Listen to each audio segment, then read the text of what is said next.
네, 2020년 10월 2일 이정훈입니다. 오늘 제가 들고 나온 제목은 계몽군주와 개꿈군주 그리고 미친개입니다. 부제는 너 자신을 아는 게 힘이다로 달았습니다. 조금은 거친 제목이네요. 왜 이렇게 달았는지 하나하나 설명을 드리겠습니다. 어쩌다가 한바탕 턱 빠지게 웃는다. 그리고는 아픔을 그 웃음에 묻는다. 그저 와준 오늘이 고맙기는 하여도 죽어도 오고 마는 또 내일이 두렵다.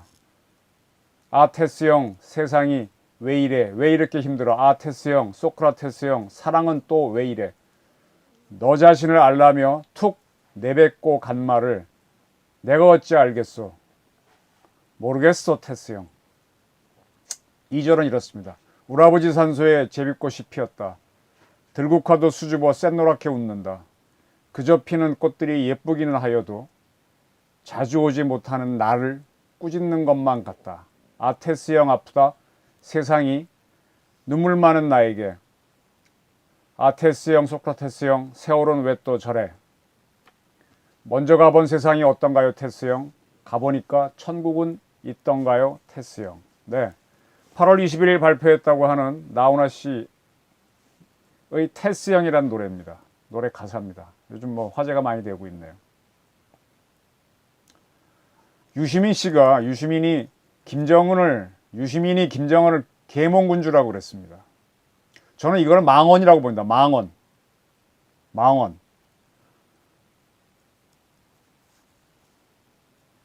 저는 이걸 들으면서 계몽군주가 아니라 계몽군주를 잘못 말한 거 아니냐라는 생각을 했고, 그렇게 지적하는 분들이 굉장히 많습니다. 계몽. 개꿈이라는 얘기입니다. 개꿈. 견몽군주라고 얘기한 걸 잘못 얘기한 거 아니냐라는 게, 그런 의견을 내놓는 분도 있고 저도 그런 의견입니다.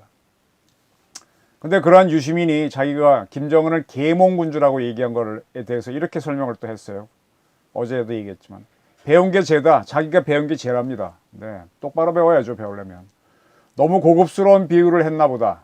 그래 놓고 나서 계몽군주라고, 김정은을 계몽군주라고 한 것을 비판적으로 떠드는 분들은 2500년 전 아테네에서 태어났으면 소크라테스를 고발했을 사람들이다 라고 했습니다. 유시민이는 이 말을 9월 30날 했네요. 네. 근데 가황 나훈아 선생은 8월 20날 테스형 앨범을 발표했습니다. 네. 다시 한번 그 노래 가사 중에 너 자신을 알라며 툭 내뱉고 간 말을 내가 어찌 알겠어? 모르겠어 테스형. 또 이런 것도 있죠. 먼저 가본 세상이 어떤가요 테스형? 가보니까 천국은 있던가요 테스형? 이런 가사가 있습니다. 자, 유시민 씨는 소크라테스를 얘기했는데 그가 생각하는 천국은 어딜까요? 그리고 유시민은 자기 자신을 알까요? 소크라테스가 유시민을 보면 Know thyself라고 하지 않을까요? Know yourself. 너 자신을 알라라고. 저희 한창 클 때 너 자신을 아는 게 힘이다. Know yourself is power라는 콩글리시 만들었었는데 그런 게 생각이 나네요. 그리고 제가 계속해서 이 방송을 통해서 북한이 보내왔다고 하는 노동당 통지문은 엉터리다 라는 지적을 자꾸 했는데 왜 문재인 대통령은 그 엉터리 통지문을 진실로 보고 있는 걸까요? 북한 통지문의 작구가 하루 사이에 바뀐 것을 공개했죠 제가. 그래서 수상하다, 엉터리 친서다라고 계속 하는데 왜 청와대는 한마디 대꾸도 못하죠?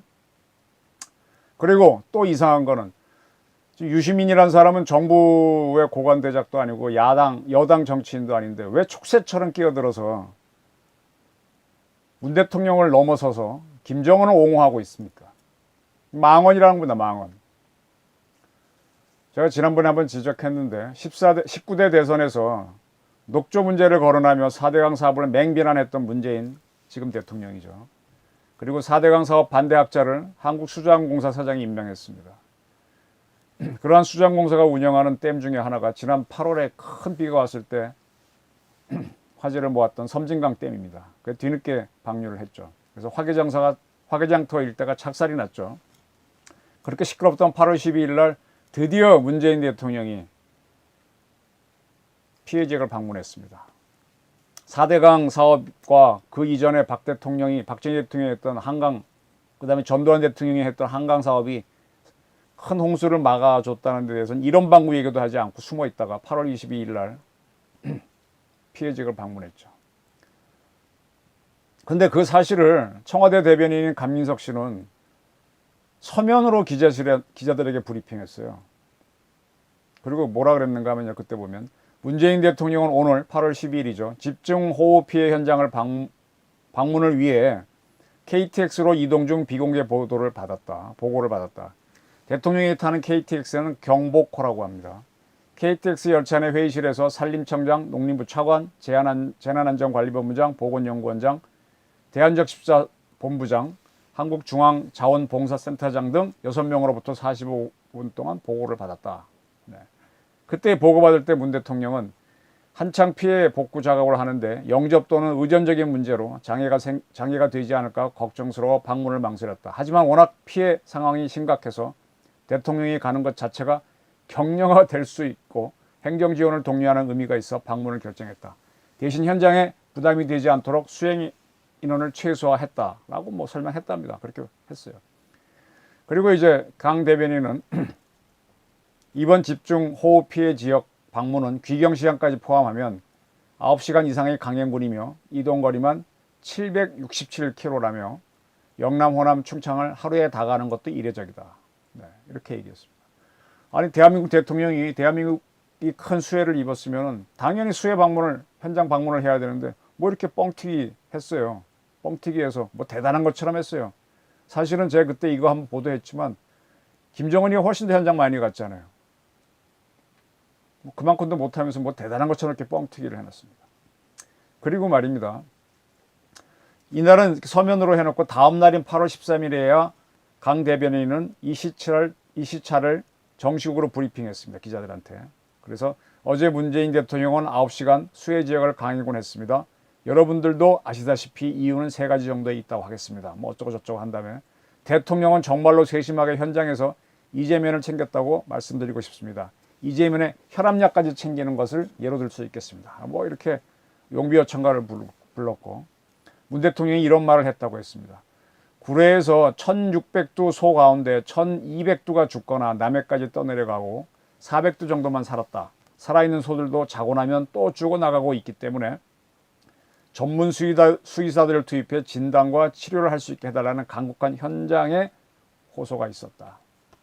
뭐 이랬다고 해놓고 나서 강 대변인은 뭐라 그랬는가 하면 문 대통령은 가축을 키우기 위한 그 오랫동안의 노력이 일순간에 무너지는 것을 보는 마음이 얼마나 참담하겠느냐면서 살아있는 소들을 살려내는 일의 중요함에 공감했다.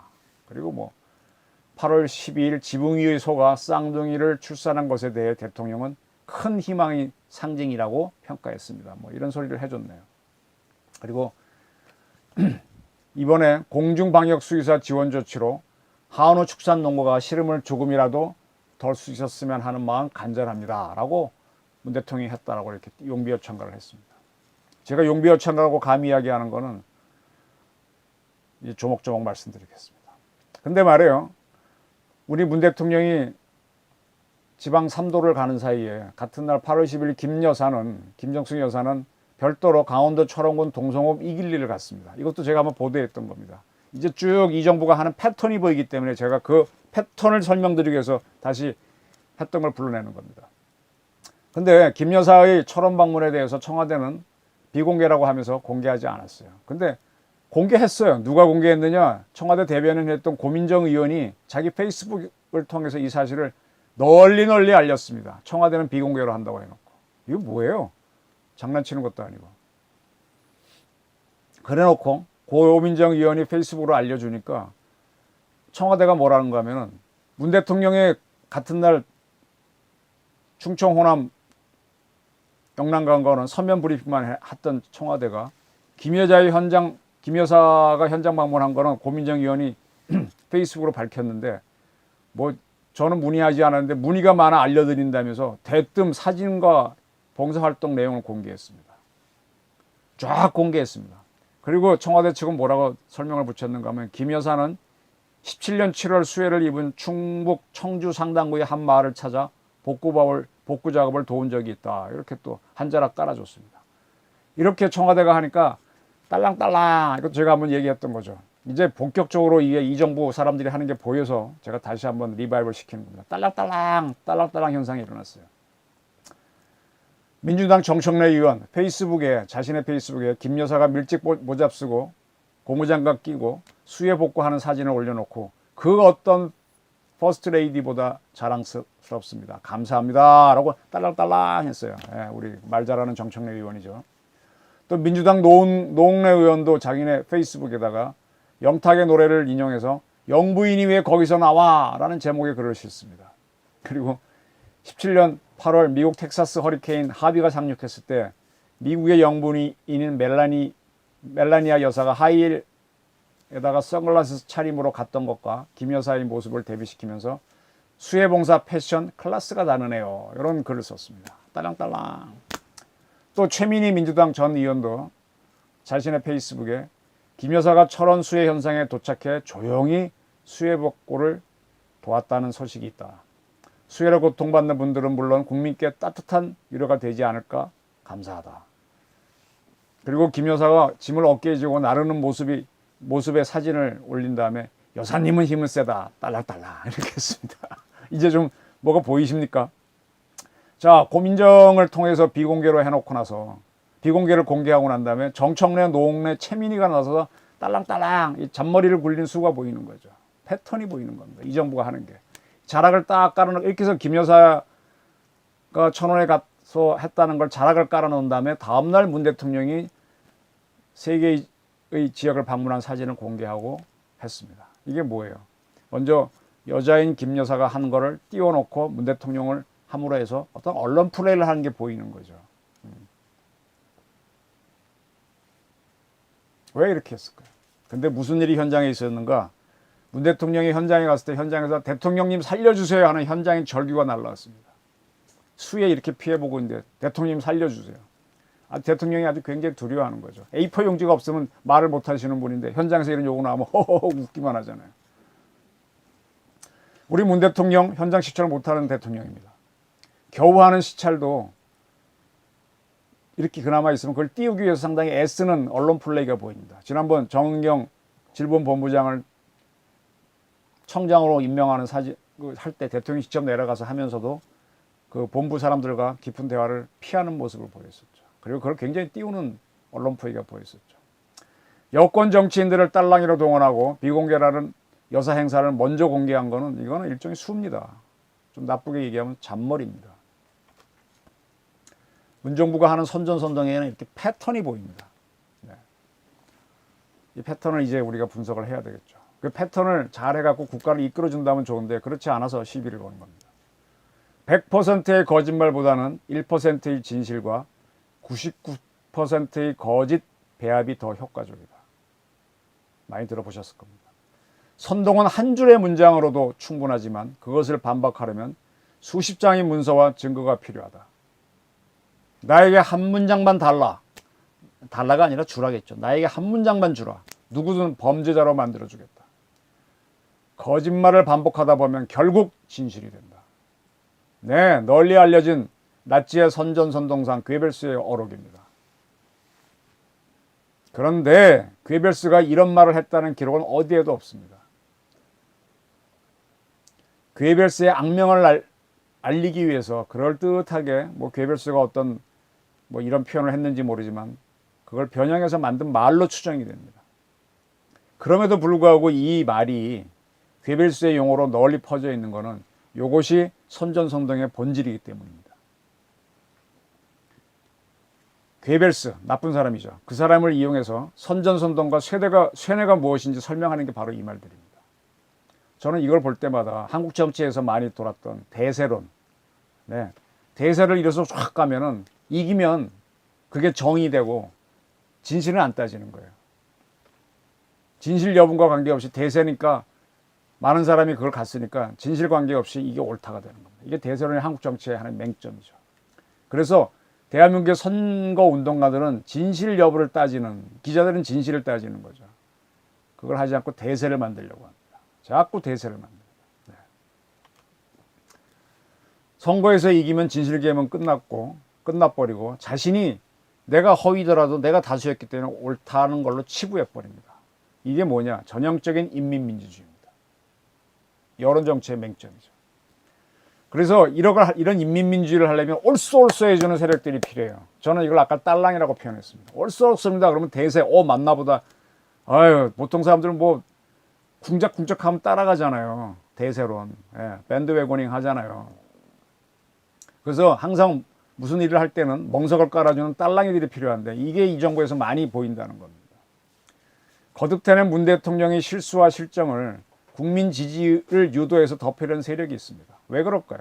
자기들을 위해서죠. 문 대통령은 아바타니까 그걸 앞세워서 그렇게 하는 세력들이 있죠. 이게 좀 더 뿌리가 올라가게 되면 여러분 100년 전쟁이란 걸 기억하십니까? 그때 제가 그 이승만과 박정희를 친일파로 몰았던 방송이죠.